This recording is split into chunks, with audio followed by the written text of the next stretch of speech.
días, mis hermanos. Un privilegio y un gozo poder estar aquí con ustedes y como acabamos de ver en el video introductorio en esta serie de Segunda de Samuel, de las cenizas a la redención. Y es lo que hemos estado viendo a lo largo de estas semanas con la vida del rey David, las consecuencias que trajo su pecado, el pecado que cometió con Betsabé, asimismo con el esposo de Betsabé. Y estas consecuencias, hermanos, donde vemos cómo el pecado no solamente repercutió en la vida de David, sino también en la vida de su familia.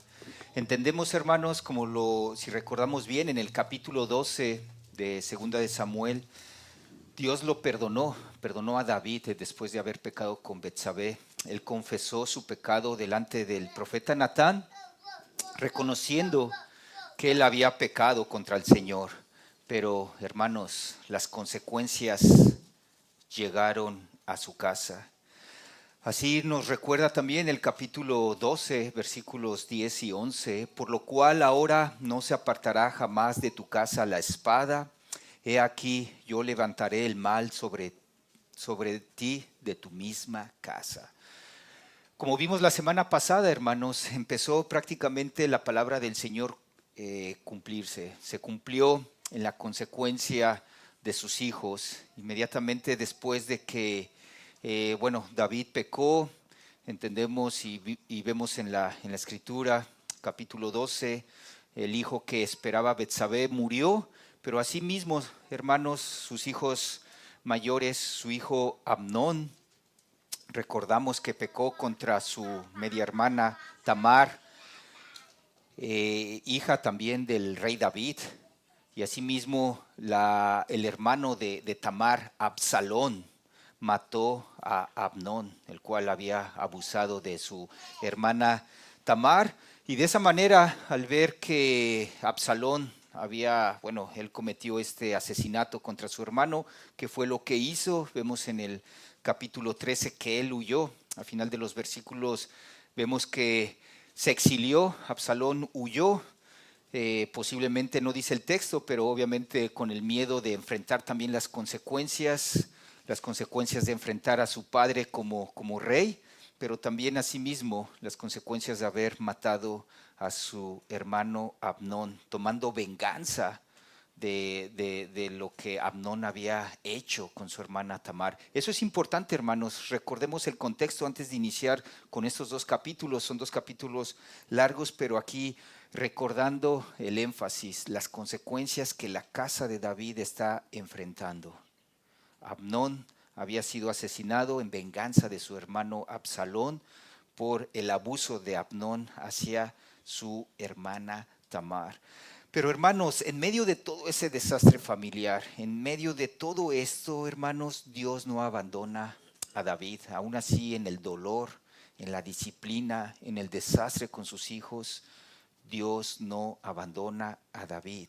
Dios lo disciplina, hermanos, pero también vamos a ver cómo Dios sigue sosteniendo a David. Y esa es la idea central de estos pasajes, de estos capítulos 14 y 15 que vamos a ver esta mañana.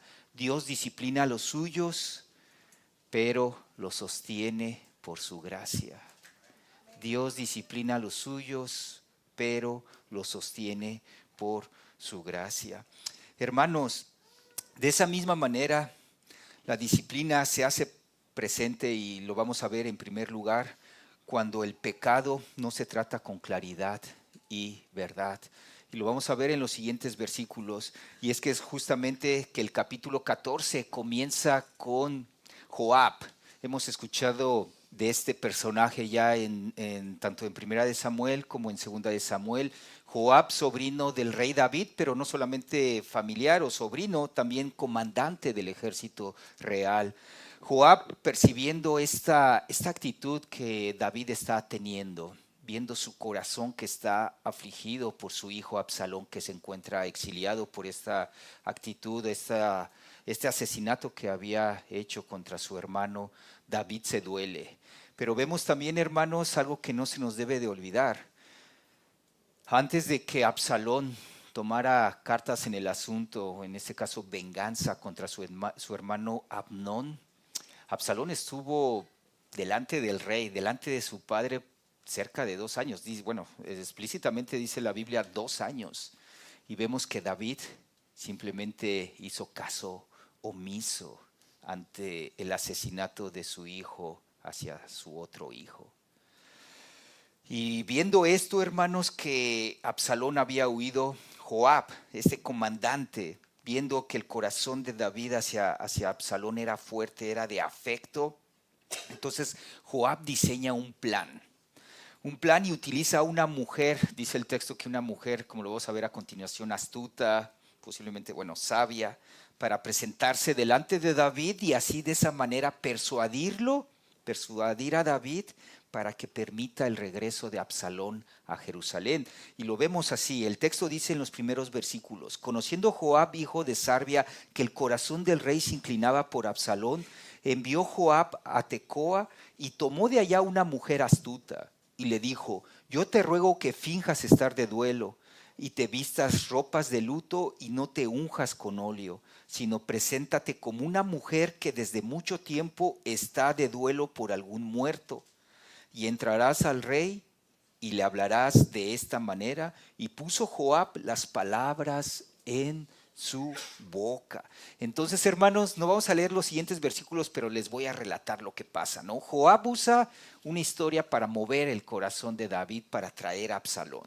La mujer aquí se presenta, ¿no? Se presenta delante del rey y lo vemos en los versículos como una viuda con 2 hijos. ¿Y qué pasó con esos hijos? Dice el trama, la historia o la parábola que este Joab le está diciendo a esta mujer de Tecoa, diciéndole: oye, dile que uno de tus hijos asesinó a tu otro hijo.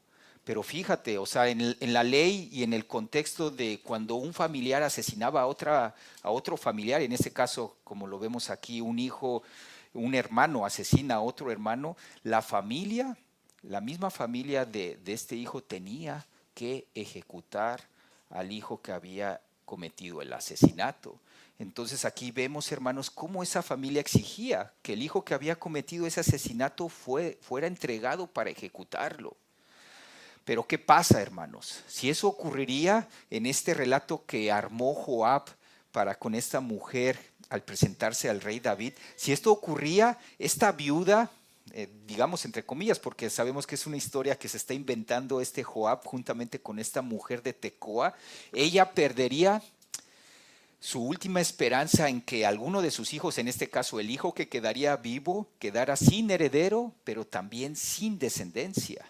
Y vemos que también aquí David escucha el caso y responde con misericordia. Versículo 8, le responde David a esta supuesta viuda. Entonces el rey dijo a la mujer: vete a tu casa y yo daré órdenes con respecto a ti. El texto dice que prácticamente escucha a la viuda y va a abogar por ella. Pero fíjese, bien interesante aquí, hermanos, la mujer aplica a David el caso de su propio hijo que había cometido el asesinato y a quien ella no quería que su familia entregara. Lo aplica con respecto a Absalón y a lo que él había hecho justamente con su hermano mayor, Amnón, en venganza. Y fíjense cómo lo aplica esta mujer de Tecoa, le aplica el caso a David, diciendo: ¿por qué pues has pensado tú cosa semejante contra el pueblo de Dios? Porque hablando el rey esta palabra se hace culpable él mismo, por cuanto el rey no hace volver a su desterrado. En este caso el desterrado era Absalón, ¿no? Vemos en el texto también David descubre que realmente es una trama inventada por Joab. La mujer reconoce, pero vemos cómo David accede ante la petición de esta viuda, pero asimismo también ante lo que Joab había planeado. Si David estaba dispuesto a preservar la vida del hijo de esta mujer, ¿por qué no hacer volver a Absalón? Y vemos, hermanos, en los siguientes versículos cómo David acepta traer a Absalón de vuelta, pero lamentablemente no lo hace traer de vuelta en buenos términos. Podríamos llamarlo, lo hace de una manera incompleta. Dice el versículo 23 y 24, se levantó luego Joab y fue a Jesús y trajo a Absalón a Jerusalén, sabiendo de que Absalón estaba exiliado precisamente en este pueblo en Jesús, lo trae a Jerusalén, donde estaba David, donde estaba el palacio. Pero fíjense lo que dice David. Mas el rey dijo, váyase a su casa y no vea mi rostro. Por eso podemos llamar aquí, lo trajo o hace una reconciliación de una manera incompleta, porque simplemente dice que se vaya a su casa, pero no quiero que vea mi rostro, dice David. Y dice la palabra, y volvió Absalón a su casa y no vio el rostro del rey. Vemos, hermanos, entonces que Absalón regresa a Jerusalén, pero no ve el rostro de su papá, no ve el rostro del rey. Vemos que hay un regreso de esta ciudad llamada Jesús hacia Jerusalén, pero vemos que no hay comunión. No hay comunión entre ellos dos. Ahí hay una cercanía, ya no está lejos Absalón, ya no está exiliado, hay una cercanía, pero vemos, hermanos, que no hay una restauración. Asimismo, también hay un cambio externo, en que ya no más está lejos, pero también vemos que no hay una transformación interna. Y lo vamos a ver esto a continuación. ¿Por qué decimos que hay un cambio externo? Y vamos a ver lo que sucede prácticamente en esta historia, que hay un cambio externo, hay una apariencia, pero realmente no hay una transformación interna. Esto es una reconciliación incompleta, hermanos. Y fíjense, si nosotros, hermanos, vemos esta actitud de David, claro, él sentía el cariño, el aprecio, dice la palabra del Señor en esa palabra refiriéndose que le pesaba a Absalón, o sea, sentía ese peso de cariño, obviamente era su hijo, pero de la misma manera, hermanos, no había habido reconciliación, no había habido esta parte también de enfrentar el pecado de su hijo Absalón al haber asesinado a su hermano. Y hago la pregunta, hermanos, ¿cuántas veces nosotros también pecamos en nuestra propia, podemos decir en nuestra propia casa, en la iglesia, lamentablemente, dentro de la misma iglesia? Muchas veces discutimos, gritamos, ofendemos y luego decimos perdón. Pero fíjense, muchas veces seguimos sentándonos en la misma mesa con nuestra esposa, con nuestros hijos, después de haber discutido, después de haber gritado, después de haber ofendido. Después de supuestamente decir perdón, seguimos sentados en la misma mesa, pero el corazón permanece distante, que es justamente lo que le está pasando aquí a David y a Absalón. Hay silencio en nuestra mesa, en nuestra relación con nuestros hijos, con nuestra esposa. Hay frialdad y lamentablemente, podemos decirlo, hay amargura.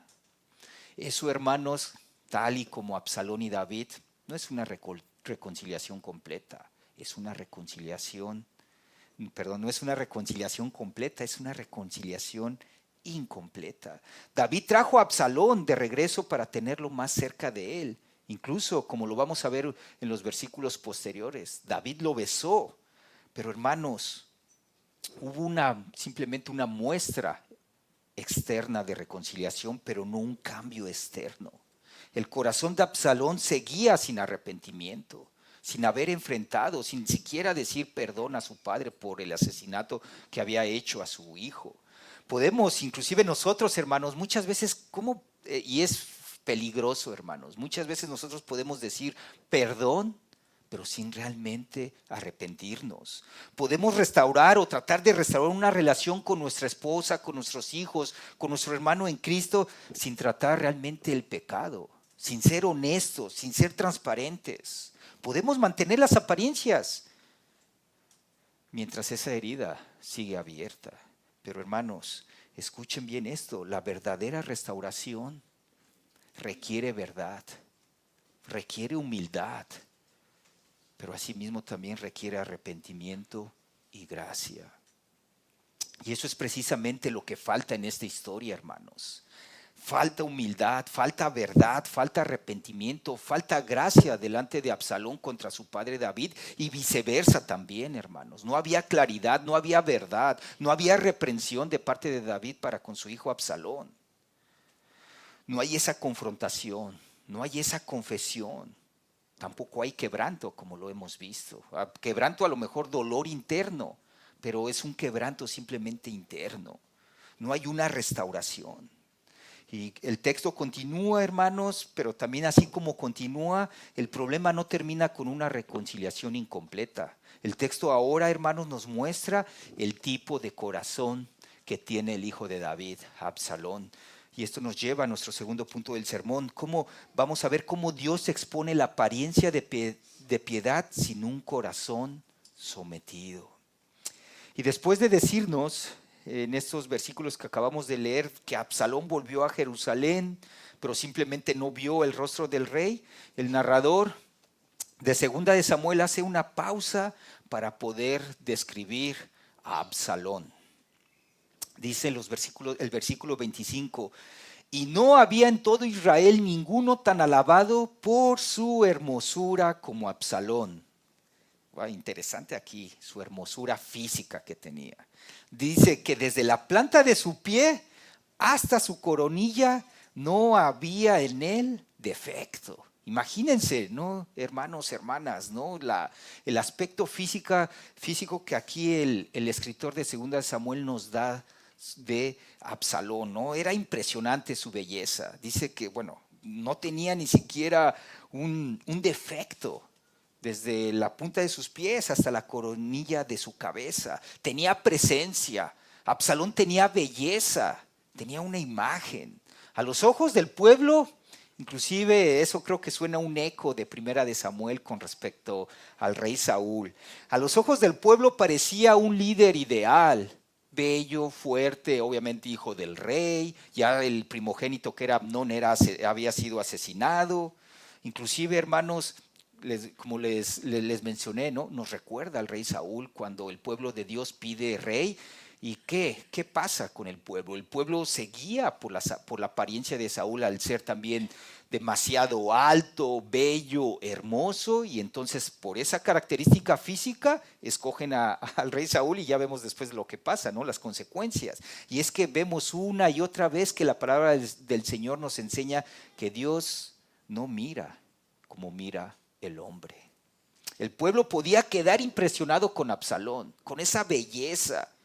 Pero hermanos, la realidad era más profunda aquí en esta historia que vamos a ver y que estamos desarrollando con respecto a Absalón. Absalón era hermoso por fuera, hermanos, pero rebelde por dentro. Luego de ver el carácter o el aspecto físico de Absalón, vemos ahora su carácter, hermanos. Y dice el texto que Absalón pasa 2 años en Jerusalén sin ver el rostro del rey. Él quiere ver a su padre. Él quiere, no sabe, vamos a ver adelante las intenciones de él, del por qué quería ver a su papá. Quería acceso a David y manda llamar a Joab, pero Joab no viene. Y Absalón, lamentablemente, forza la situación para que Joab provoque que Absalón pueda ver a su padre, al rey David. Pero fíjense cómo provoca esta situación. Entonces dijo a sus siervos: mirad, el campo de Joab está junto al mío, dice Absalón, y tiene allí cebada. Id y prenderle fuego. Y los siervos de Absalón prendieron fuego al campo. Sí, con una imagen de ángel, una imagen hermosa por fuera, por el exterior, pero fíjense su actitud, hermanos. Esto simplemente no era un acto humilde, ni de un hijo arrepentido. Este es un acto de una persona malvada. Queriendo forzar la situación de ver a su padre, le quema el campo a Joab. Absalón, vemos entonces qué hace: manipula, presiona, destruye, fuerza las cosas. Y como hemos visto anteriormente, David simplemente retrocede, cumple los caprichos del hijo y lo recibe. Dice el versículo 33, vino pues Joab al rey y se lo hizo saber. Entonces llamó a Absalón, o sea, le hizo saber que lo que había hecho Absalón allí con su campo de Joab. Entonces llamó a Absalón, el cual vino al rey e inclinó su rostro a tierra delante del rey, y el rey besó a Absalón. Vemos, hermanos, David besa a Absalón. Hay una aparente reconciliación, pero hermanos, eso solo es externo, porque justamente el capítulo siguiente mostrará que el corazón de Absalón seguía en pecado, seguía en rebeldía, seguía sin ser restaurado. Estaba realmente su corazón preparando una rebelión contra su padre. Y el capítulo 15 comienza así: aconteció después de esto que Absalón se hizo de carros y caballos y 50 hombres que corriesen delante de él. Fíjense, Absalón empieza a actuar como rey. Con estos caballos, se hizo de carros y de caballos. Los caballos pues no era tan grande la parte de poder demostrar su poderío, pero sí los carros. Los carros prácticamente eran uso de lo que era del ejército del rey. Y justamente dice el texto, ¿no?, que se hizo de carros, de caballos, se hizo de 50 hombres que corriesen delante de él.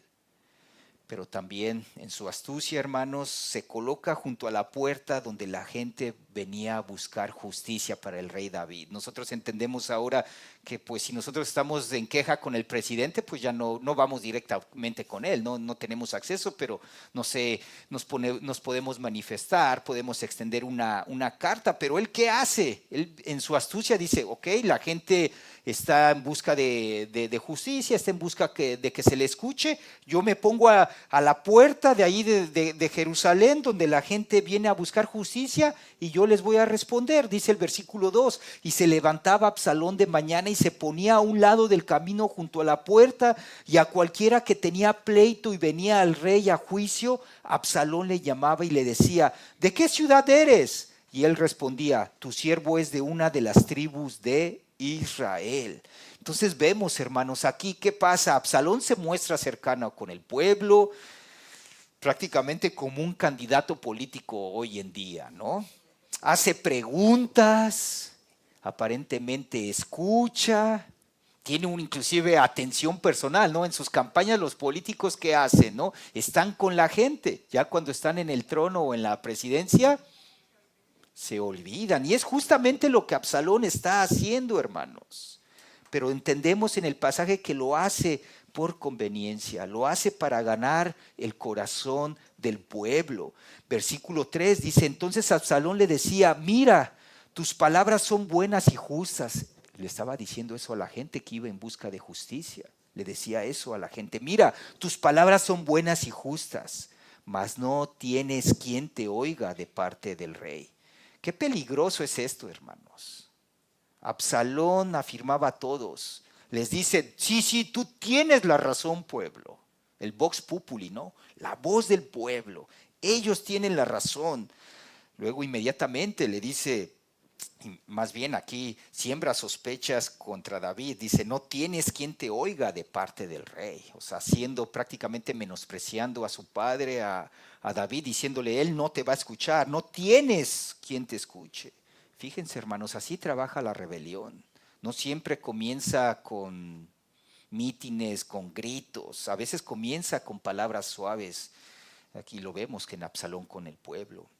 Con aparente empatía, con una crítica sutil como lo estaba haciendo con su papá, con una promesa de justicia verdadera. Y Absalón continúa diciendo, ¿quién me pusiera por juez en la tierra? Fíjense, ¿no?, la soberbia de Absalón. Para que viniesen a mí todos los que tienen pleito, negocio, que yo les haría justicia. Absalón aquí se sigue presentando como la solución. Él dice, si yo estuviera en autoridad, prácticamente todo sería, ¿qué?, diferente.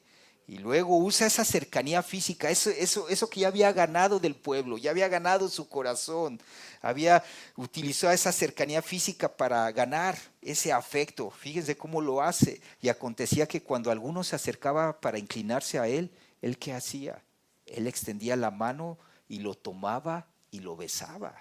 O sea, un rey besando a la gente que buscaba justicia. Bueno, él no era el rey, pero él buscaba eso. Pero fíjense, o sea, esas mañas de los políticos no son nuevas, hermano. Son tan antiguas. Esa cercanía física para poder ganar afecto. Y el resultado es terrible, hermanos. Vemos, digo terrible por esto. De esta manera hacía con todos los israelitas que venían al rey a juicio, y así robaba Absalón el corazón de todo Israel.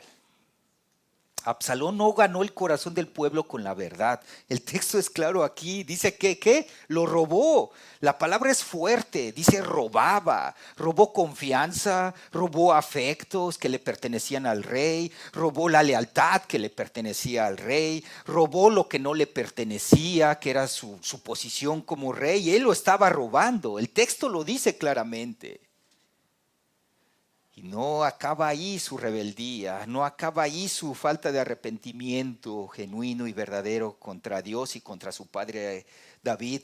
Aún va más allá, hermanos. Cubre su rebelión con un lenguaje religioso, como lo vemos aquí a continuación en el versículo 7. Al cabo de 4 años aconteció que Absalón dijo al rey: yo te ruego que me permitas que vaya a Hebrón a pagar mi voto que he prometido a Jehová. Le dice a su papá: hey papá, quiero ir a la ciudad de Hebrón, a la ciudad donde yo nací. Absalón había nacido en Hebrón.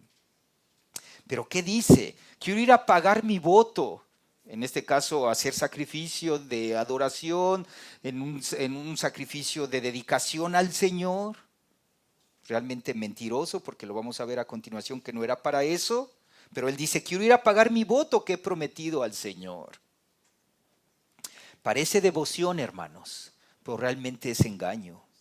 Dice que va a cumplir un voto, pero realmente va a iniciar una conspiración. En el lenguaje político actual le podemos llamar: va a iniciar un golpe de Estado. Va a dar un golpe de Estado. Versículo 10. Entonces envió Absalón mensajeros por todas las tribus de Israel diciendo: cuando oigas el sonido de las trompetas diréis. Fíjense esta palabra. Aquí es en un solo texto, pero implica tanto. Está dando el golpe de Estado, diciendo esto a los mensajeros. Cuando oigas el sonido de la trompeta diréis: Absalón reina en Hebrón. Con esta frase, hermanos, estaba iniciando la conspiración de Absalón contra su padre David.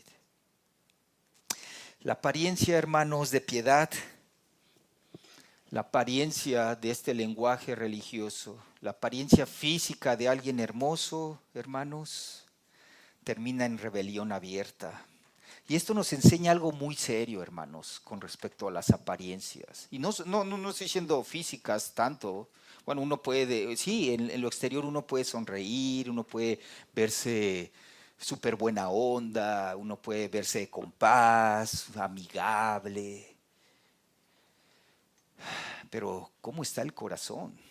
Y esto justamente, hermanos, nos enseña esto. No toda apariencia de justicia viene de un corazón justo. No toda palabra religiosa como la que dijo Absalón a David: voy a ir a pagar mi voto. No toda palabra religiosa viene de un corazón sometido a Dios, hermanos.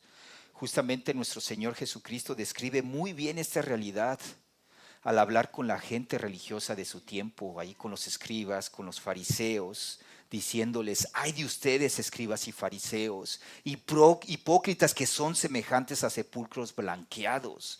Por fuera lucen hermosos, así como Absalón, pero por dentro están llenos de huesos de muertos y de toda inmundicia. Tremendo, hermanos. Absalón tenía presencia, tenía porte, pero no tenía temor a Dios.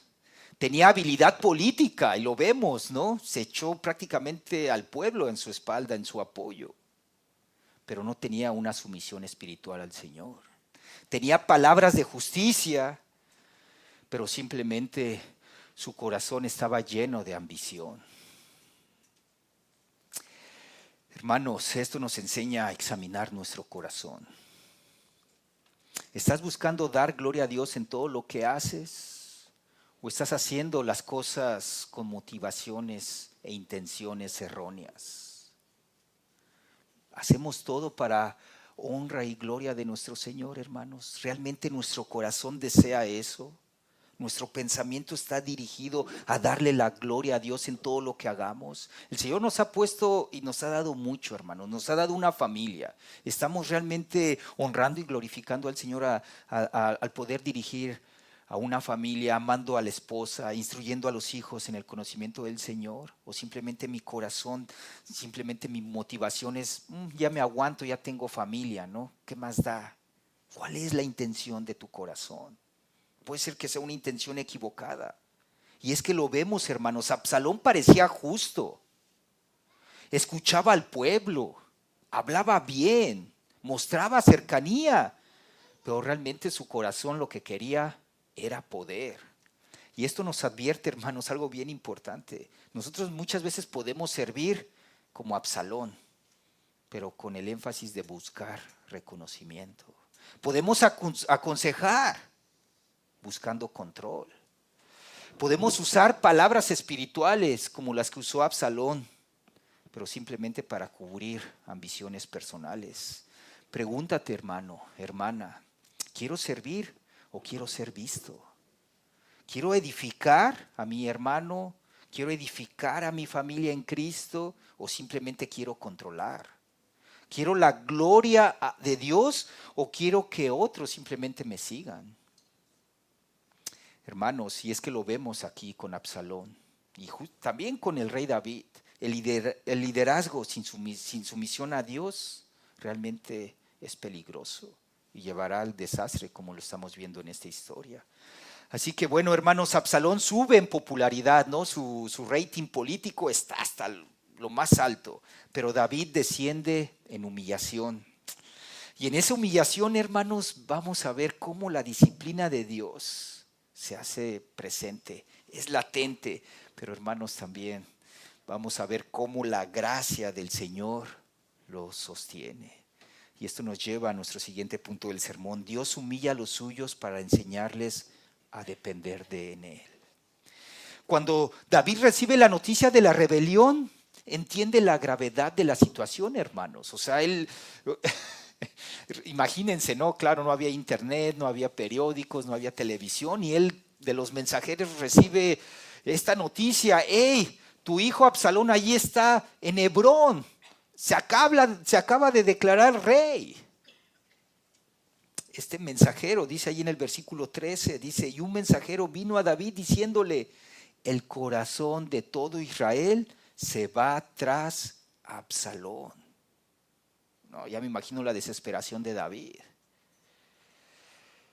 Conociendo el corazón de su hijo, conociendo que ese corazón que a tal grado había matado, asesinado a su hermano. ¿Y qué hace David? David decide huir y dice, entonces David dijo a todos sus siervos que estaban con él en Jerusalén. Recuerden, la Casa Blanca o el palacio, la casa presidencial estaba en Jerusalén.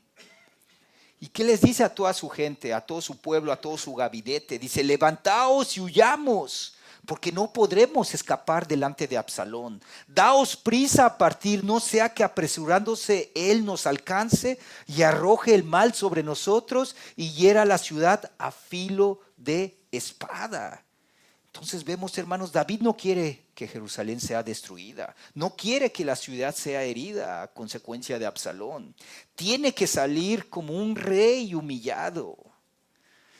Y eso me recuerda a capítulos anteriores de ahí de Primera de Samuel, ¿no? Cuando David es coronado rey, ¿no? Fueron 3 veces, ¿no? Que fue ungido como rey. Pero esa vez cuando ya entra en Jerusalén, ¿el rey qué hace? David dice que entró victorioso. Pero fíjense ahora cómo sale. Entra victorioso, ahora sale llorando. El rey que conquistó enemigos, a los filisteos, a los amonitas, etcétera, etcétera, ahora ¿qué hace? Huye, pero no huye de esos ejércitos, ahora huye de su propio hijo. Qué humillación tan tremenda, hermanos. El rey que gobernaba desde Jerusalén ahora camina hacia el desierto. Hermanos, esto es disciplina, esto es consecuencia del pecado. Pero hermanos, en medio de esa disciplina, David declara, desde esa humillación que reconoce y se somete a la voluntad del único Dios verdadero y soberano, esta frase me encanta. Dice, no me complazco en ti, le dice al Señor. Aquí estoy. Haga de mí lo que bien le pareciere. Le habla de usted al Señor.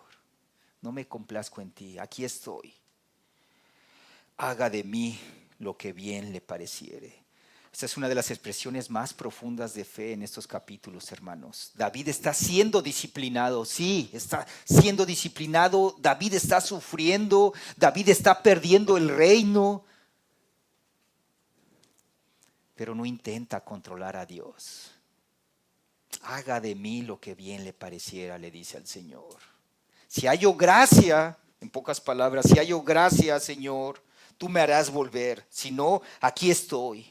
Haz conmigo lo que bien te parezca.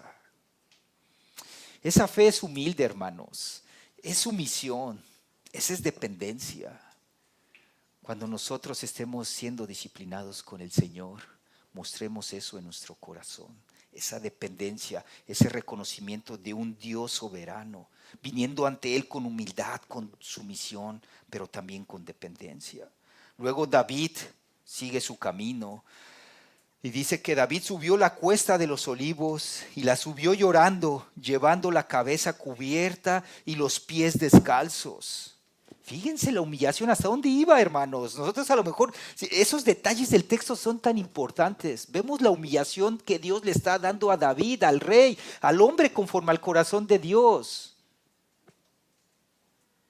Subió llorando, llevando la cabeza cubierta y los pies descalzos. También todo el pueblo que tenía consigo cubrió cada una su cabeza e iban llorando mientras subían.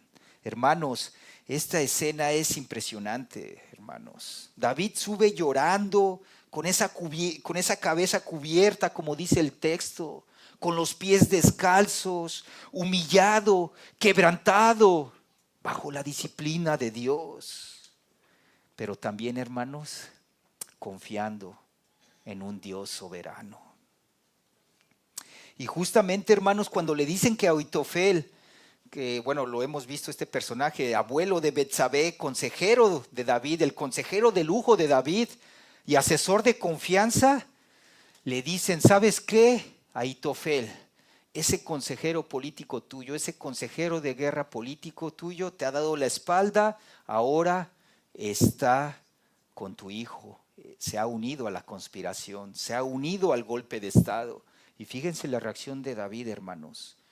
Un hombre conforme al corazón de Dios, siendo disciplinado, humillado, pero que todavía confía en la soberanía de Dios, tiene una actitud y la vemos a continuación. Y dieron aviso a David diciendo, Ahitofel está entre los que conspiraron con Absalón.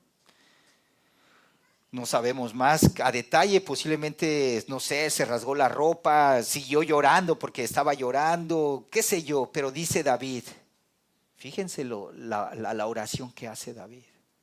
Entorpece ahora, oh Jehová, el consejo de Ahitofel. David no puede controlar lo que está sucediendo, no puede controlar a su consejero político Ahitofel, pero hermanos, ese hombre conforme al corazón del Señor que está siendo disciplinado y humillado, sí puede orar. No puede detener la traición, pero puede aclamar a Dios, diciéndole, Señor, Dios soberano, entorpece ahora, oh Señor, el consejo de mi consejero, de Ahitofel. Y justo después de esa oración, hermanos, ¿cómo vamos a ver cómo el Señor responde?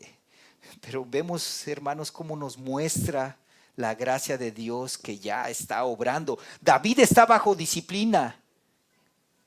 No nos olvidemos de eso, pero no está solo. Dios lo sostiene con providencia. Y es justamente como vemos aquí en este punto del sermón, cómo Dios sostiene por gracia, aun cuando todo parece perdido. aún siendo humillado, aún con esa disciplina. ¿Qué más le podía faltar a David? Su hijo traicionándolo, un golpe de estado, su amigo, su consejero dándole también la espalda. Simplemente era un desastre, una humillación total a consecuencia del pecado. Pero hermanos, vamos a ver cómo la fidelidad de Dios, su misericordia, sigue sosteniéndolo por medio de su gracia, hermanos. Después de esa oración, justamente aparece este personaje llamado Usaí o Husai. Cuando David llegó a la cumbre del monte para adorar allí a Dios, he aquí Usai, arquita, que le salió al encuentro, rasgados sus vestidos y tierra sobre su cabeza. Vemos aquí, hermanos, cómo este personaje llega y no es casual en el relato. ¿Saben por qué no es casual? Porque David acaba de orar al Señor diciéndole: estropea los planes que tiene Ahitofel. Llega este hombre y lo vamos a ver a continuación, y en los textos lo dice. Dice que Ahitofel, estando ya con Absalón, David manda a este personaje llamado Usai para tratar de boicotear los planes que tanto Absalón como Ahitofel tienen. Y lo vemos en este versículo, dice: mas si volvieres a la ciudad, le dice David a este Usai, y dijeres a Absalón: rey, yo seré tu siervo, como hasta aquí he sido siervo de tu padre, así seré ahora siervo tuyo. Eso le dice el plan, diciéndole estas palabras del plan que tiene David contra Ahitofel. Entonces le dice: entonces tú harás nulo el consejo de Ahitofel. Fíjense, hermanos, fíjense, el Señor está sosteniendo a David por medio de Usai, al tratar de frustrar ese consejo de Ahitofel. Pero hermanos, no solamente lo está sosteniendo con este hombre que providencialmente puso el Señor en medio de esta circunstancia. No es la única manera en que Dios lo sostiene. Como lo vimos, lo sostiene por medio de la oración, lo sostiene por su providencia, lo sostiene por su gracia. Y aún en medio de la disciplina, hermanos, Dios no abandona a David. Así vino Usai, amigo de David, a la ciudad, o sea, a Jerusalén, para frustrar el consejo de Ahitofel y de Absalón. Pero, ¿qué dice el texto? Y termina el capítulo diciendo: y Absalón entró en Jerusalén. Absalón entra a Jerusalén, parece que ganó, entra a la ciudad, entra a la capital, parece que gana, parece que David pierde, parece que la rebelión avanza. Pero hermanos, sabemos algo: Dios ya está obrando. El Señor no ha terminado con David. La disciplina es real, hermanos. Lo vemos, es tangible, podemos decir hasta pobre David. Hijos muertos, hija abusada sexualmente, un hijo asesino, un hijo que le toma el poder. Podemos decir eso, el Señor ha terminado con David. Pero hermanos, y vemos, la disciplina es real, pero también, hermanos, la gracia de Dios es real. David está cosechando, sí, las consecuencias de su pecado, pero Dios es fiel a su pacto, es fiel a su propósito y fiel también a su gracia. Así que, hermanos, quiero terminar con esto. Cuando Dios te discipline, y sabemos las consecuencias que hay y del pecado, en la disciplina, dice la palabra del Señor que el que Dios ama, lo disciplina. Y me estoy dirigiendo específicamente a ustedes, hermanos creyentes, ustedes que han puesto su fe en nuestro Señor Jesucristo, que el Señor en su gracia, en su misericordia los ha escogido, los ha salvado. Entendemos bien que día a día batallamos con pecado. El Señor nos disciplina. Pero hermano, no huyas de Él. Sigue confiando en su gracia. David, ¿qué hacía David? Está llorando, está subiendo descalzo en ese monte de los olivos, pero también está orando. Está humillado, pero sigue confiando en el Señor. Sigue confiando en la gracia del Señor. Está bajo disciplina, pero también vemos al hombre conforme al corazón de Dios que mientras está en la disciplina no se aparta de Dios. Y esa debe de ser nuestra actitud bajo la disciplina, hermanos. No endurecernos, no negar nuestro pecado, no culpar a los demás. Vemos el carácter de David en medio de la disciplina. Humíllate, ora, confía, obedece. Y miren, hermanos, cómo me encantan estos versículos, cómo Job habla de la disciplina del Señor, pero también hablando de la disciplina, habla de la gracia del Señor. Dice Job 5, 17 y 18, he aquí, bienaventurado él es el hombre a quien Dios castiga. Por tanto, no menosprecies la corrección del Todopoderoso, porque Él es quien hace la llaga, pero Él también, ¿qué? Y Él la vendará. Él hiere y sus manos curan, hermanos. La disciplina de Dios no es señal de que Él te abandonó, hermano. Muchas veces es señal de que eres suyo. Es la manera en que muchas veces, hermanos, trata con nosotros. Es una manera, no sé, me gusta este término pedagógico, ¿no? O sea, de que Él nos enseña por medio de la disciplina para poder parecernos más a Él. Él forma nuestro carácter en medio de la disciplina. Él forma nuestro carácter conforme al carácter de nuestro Señor Jesucristo.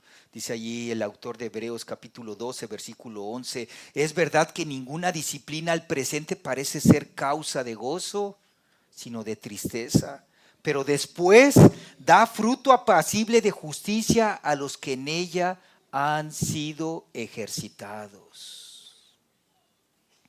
Hermanos, de esa manera muchas veces trata con nosotros el Señor. Ya no hay condenación para los que estamos en Cristo Jesús, pero sí hay disciplina.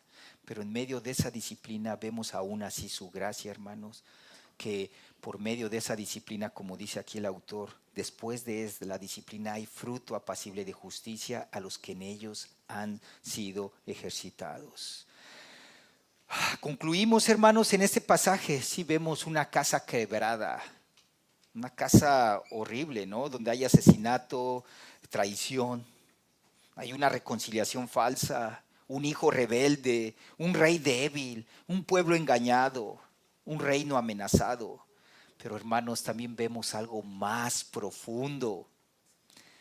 David sale de Jerusalén, ¿qué sigue? Sale llorando, sale descalzo, sale humillado, sube a ese monte humillado, es rechazado por su propio hijo. Pero Dios no lo abandona. Y esta escena, hermanos, esta escena de David humillado, llorando, descalzo, subiendo con el pueblo allí en el monte de los olivos, nos apunta hacia un rey mayor.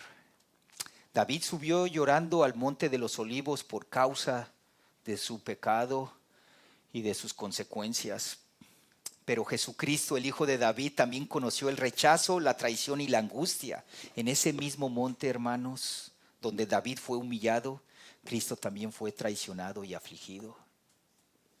Pero Cristo no sufrió por su propio pecado, porque realmente Él no tuvo pecado. Él sufrió por el pecado de su pueblo. David fue sostenido por gracia, hermanos. Cristo hizo posible esa gracia para nosotros. En Cristo, hermanos, Dios no solo disciplina a los suyos, y recuerda esto, hay disciplina, pero no solamente hay esa, nos deja así, hermanos. En su gracia, en su misericordia también nos restaura, nos perdona, nos sostiene y nos lleva hasta el final. Pablo nos recuerda esa verdad en esta hermosa promesa en la carta a los Filipenses. Dice, estando persuadido de esto, que el que comenzó en vosotros la buena obra, la perfeccionará hasta el día de Jesucristo. Hermanos, Cristo nos restaura, Cristo nos perdona, Cristo nos sostiene y nos va a llevar hasta el final. Por último, mis hermanos, si estás bajo pecado, corre a Cristo, confiesa tu pecado, recibe su gracia, sométete a su voluntad y recuerda esta gran verdad. Dios disciplina a los suyos, pero los sostiene por gracia.